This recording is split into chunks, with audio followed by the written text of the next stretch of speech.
भारत का राजनीति पारा पिछले 3 महीनों से लगातार चढ़ा हुआ था और कौन बनेगा प्रधानमंत्री, कौन जीतेगा, कौन हारेगा, इन तमाम कयासों पर अब विराम लगते हुए एनडीए गठबंधन का सरकार जो है आज 9 तारीख को बनने जा रही है। हम आपको बतलाते चले कि वीडियो बनाने से पहले 11:30 बजे जो है नरेंद्र मोदी जी चाय पर कुछ एमपी को बुलाए हुए थे और उस पर चर्चा होगी कि आखिर आगे की रणनीति क्या होगी। सभी बड़े जो पहले से पार्टी में थे और बड़े बड़े पद ग्रहित किए हुए थे, मंत्री बने हुए थे, उन तमाम लोगों में एक हड़कंप सी मची हुई है कि अब की बार हमें मंत्री पद मिलेगा कि नहीं मिलेगा। वहीं हम आपको बतलाते चले कि इस सियासती दौर में, इस सियासती उठा पटक में नीतीश कुमार का जो नाम उछल करके आया है, नीतीश कुमार का जो क्रेज बढ़ा है, वह वास्तव में सोचनीय है और वास्तव में उन्हें सम्मानित करता है। हम आपको बतलाते चले कि आदरणीय नीतीश कुमार जो बिहार के मुख्यमंत्री हैं, उनको जो है विपक्षी यानी इंडिया गठबंधन के तरफ से प्रधानमंत्री का पद ऑफर किया जाता है और उस पद को भी वह ठुकरा देते हैं, यह कहते हुए कि हम जहां हैं वहां ठीक हैं, जो हम पर भरोसा किया है उसके कंधा में कंधा मिला करके चलेंगे, उसके विश्वास पर खरा उतरेंगे। जब तक खरा उतरेंगे, जब तक वो हमें अपमानित नहीं करेंगे। हमने जिस विश्वास के साथ एनडीए गठबंधन में गए हैं, वह विश्वास अगर कहीं से धराशायी होगा, वैसे परिस्थिति में ही गठबंधन तोड़ने की बात हो सकती है। लेकिन इन तमाम कयासों पर विराम लगाते हुए नरेंद्र मोदी ने आदरणीय नीतीश कुमार और चंद्रबाबू नायडू को जो है सम्मान के साथ उनके साथ पेश हो रहे हैं और लगातार अपने बगल में बैठा करके उन्हें सम्मानित करने का काम कर रहे हैं। और यह देख करके विपक्षी भी धराशायी हो गए हैं कि जिस गठबंधन में नीतीश कुमार हैं, उस गठबंधन में तो उनको सर आंखों पर रखा गया है। गलती तो हम लोगों ने किया, जिस समय इंडिया गठबंधन बन रहा था, जिसका नेतृत्व जो है आदरणीय नीतीश कुमार जी कर रहे थे, कई एक दल के नेताओं को एक मंच पर लेकर के खड़ा कर दिए। और आज अगर इंडिया गठबंधन अस्तित्व में है तो वह नीतीश कुमार का देन है। और आज इन तमाम चीज़ों की चर्चा विपक्षी दलों में हो रही है कि काश अगर उस समय नीतीश कुमार को हम लोग नहीं छोड़े होते, नीतीश कुमार को हम लोग सम्मानित कर दिए हुए होते, तो आज यह नौबत नहीं होती और आज इंडिया गठबंधन की सरकार बनती अगर नीतीश कुमार हमारे साथ होते। यही बात जो है नरेंद्र मोदी के भी दिलो दिमाग में छा गया है कि यह तो संजोग ही कहिए कि कोई उठा पटक जो है विपक्षियों में हुआ और नीतीश कुमार हमारे पाले में आ गए। अगर नीतीश कुमार हमारे पाले में नहीं आते तो आज हमारी सरकार नहीं बन पाती।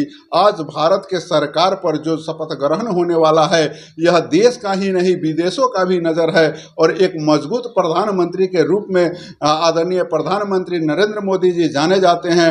और वैसी कयासों में सारा देश जो है लगा हुआ था कि किस तरीके से नरेंद्र मोदी का फिर से तीसरा पारी आएगा और वह तीसरा पारी भी आ गया।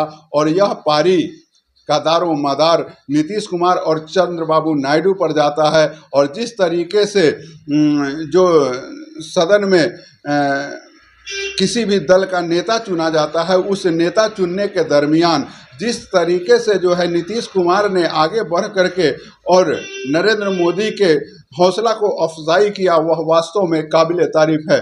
आदरणीय नीतीश कुमार ने जिस तरीके से कहा कि आप निश्चिंत भाव से कोई भी काम करें, हम लोग आपके कंधा में कंधा मिटा करके चलेंगे, हम लोग हर एक आदेश का आपका पालन करेंगे, बस थोड़ा सा हमारे बिहार पर ध्यान दे दीजिएगा।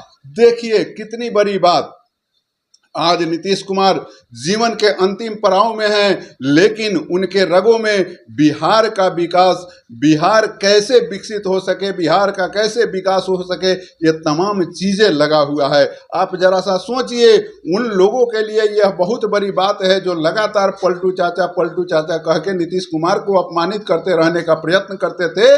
उन्हें यह सीखने की ज़रूरत है, उन्हें यह जानने की ज़रूरत है कि किस तरीके से अंतिम पड़ाव में भी नीतीश कुमार को अपने पद का लालच नहीं, अपितु बिहार की लालच है, बिहार के विकास की लालच है। विकास बिहार कैसे कर सके, इसका उनके दिलो दिमाग में नशा है। आज आप जान लीजिए कि जिस तरीके से नीतीश कुमार को बिहार के जनता ने विश्वास जताया है, बिहार की जनता ने जिस तरीके से उनके पीछे आकर के डट गया, और उसका परिणाम जो है आज देखने के लिए आपको मिल रहा है कि किस तरीके से पूरे भारत स्तर पर नीतीश कुमार जो है एक चर्चित चेहरा बन गए हैं और आज सरकार बनाने में उनकी अहम भागीदारी हो गई है। तो ये तमाम चीज़ें हैं, जो लोग भी नीतीश कुमार जी को अपमानित भाषा से नवाजते थे, आज वही लोग अफसोस कर रहे हैं। तो समय अगर निकल जाता है, उसके बाद आप अफसोस ही करके क्या करिएगा।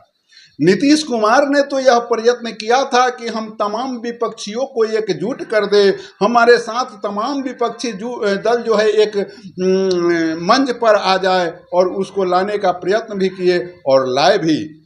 लेकिन कुछ लोग अपने निजी स्वार्थों के चलते नीतीश कुमार के महत्व को नहीं समझ पाए और उसका खामियाजा आज वह भुगत रहे हैं। और जो नीतीश कुमार के गरिमाई उपस्थिति को समझे, नीतीश कुमार के विश्वास को समझे, नीतीश कुमार के स्थिति को समझे, नीतीश कुमार के व्यवस्था को समझे, नीतीश कुमार के शक्ति को समझे, नीतीश कुमार के काम को समझे, वे आज सत्ता में आ गए हैं और तीसरी बार आकर के इतिहास रचने जा रहे हैं।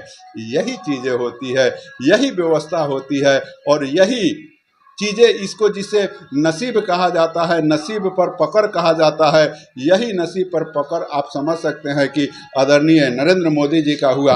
अगर नीतीश कुमार धोखा से भी छूट गए होते तो न जाने आज क्या परिस्थिति होता। लेकिन आज की जो व्यवस्था है, आज जो तीसरी पारी खेलने जा रहे हैं नरेंद्र मोदी, इसमें कहीं ना कहीं से उनका भाग जरूर कहा जाएगा।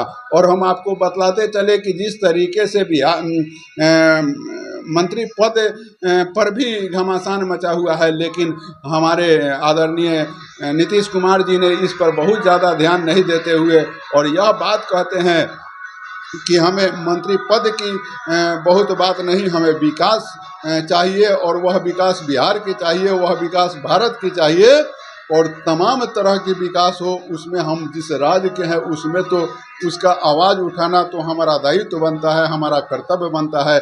और इस तरीके से सभी को हैरत में डाल देने वाले आदरणीय नीतीश कुमार फिर से राजनीति के, और बिहार के ही नहीं पूरे भारत के राजनीति के शीर्ष बिंदु पर आकर खड़े हो गए हैं। तो कमेंट सेक्शन में लिखिएगा कि आखिर इस घाटा नाफा का नुकसान और फ़ायदा किसे हुआ और कैसे हुआ, और विपक्षी अगर नीतीश कुमार को सम्मान नहीं किए, अपमान किए, तो उसका खामियाजा किसको मिला।